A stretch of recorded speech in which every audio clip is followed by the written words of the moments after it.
అందరికీ praise the lord. ఈరోజు దేవుని పరిశుద్ధమైన వాగ్దానము. ఆయన మనలను అంధకార సంబంధమైన అధికారం నుండి విడుదల చేసి తాను ప్రేమించిన తన కుమారుని యొక్క రాజ్య నివాసులుగా చేస్తుంది. కొలస్సీయులకు రాసిన పత్రిక 1వ అధ్యాయము 13వ వచనం. ప్రార్థన చేసుకుందాం. మా పరిశుద్ధులైన మా పరమ తండ్రి, మరొకసారి మీకు వందనాలు స్తోత్రాలు చెల్లించుకుంటా ఉన్నాము. మరొక సమయంలో మీ పాసంలో చేరే విధంగా ప్రార్థించే సమయాన్ని మీరు మాకు దయచేసినందుకే వందనాలు స్తోత్రాలు. మీ యొక్క వాక్య లేఖన భాగాల ద్వారా మరొకసారి నాతో మాతో మాట్లాడమని మీ కృపగల హస్తాలకు మమ్మల్ని అందరినీ అప్పగించుకుంటూ యేసునామమును స్తుతించి ప్రార్థించి బ్రతిమారి వేడుకొనుచున్నాము పరమ తండ్రి, ఆమేన్. ఈ వాక్యాన్ని క్రమం తప్పకుండా వింటున్నటువంటి ప్రియ సహోదరుడా సహోదరి, మరొకసారి ప్రభు పేట మీ అందరికీ కూడా వందనాలు చెల్లిస్తున్నాను. ఈ దినాన్న ప్రభు మనకు అనుగ్రహించిన వాగ్దానము, ఆయన మనలను అంధకార సంబంధమైన అధికారం నుండి విడుదల చేసి అనే మాటను మనం గుర్తు చేసుకున్నట్లయితే, పూర్వం మనము అపవాది యొక్క బంధకాల్లోనూ అపవాది యొక్క అధికారం కింద మనం బంధించబడి దేవునికి విరోధంగా జీవించినటువంటి వాళ్ళము, దేవుణ్ణి ఎరగనటువంటి వాళ్ళము, దేవుని యొక్క వాగ్దానము లేనటువంటి వాళ్ళము,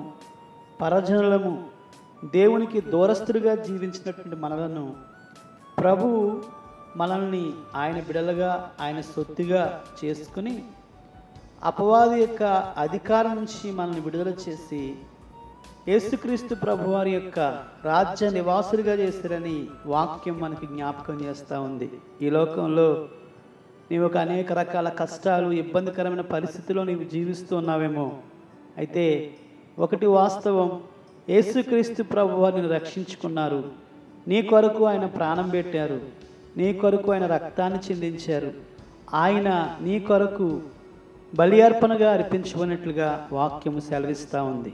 నీవు అపవాది యొక్క బంధకాల నుంచి విడుదల పొంది ప్రభు యొక్క సొత్తుగా చేయబడుతూ వచ్చు. కనుక ఈ మాటను బట్టి ప్రభువుని ఈ రోజున మనం స్తుతిస్తూ ఈ దినాన్ని మనం ప్రారంభించినట్లయితే ప్రభు ఈ యొక్క దినమంతటిలో మనకు సహాయం చేసి నడిపిస్తారని ప్రభు పేట గుర్తు చేస్తూ ఈ మాటలు ముగిస్తున్నాను. రండి ప్రార్థన చేసుకుందాం. మా పరిశుద్ధులైన మా పరమ తండ్రి, మరొకసారి మీకు వందనాలు స్తోత్రాలు. మీ యొక్క వాక్య లేఖన భాగాల ద్వారా మరొకసారి నాతో మాతో మీరు మాట్లాడేందుకే వందనాలు స్తోత్రాలు.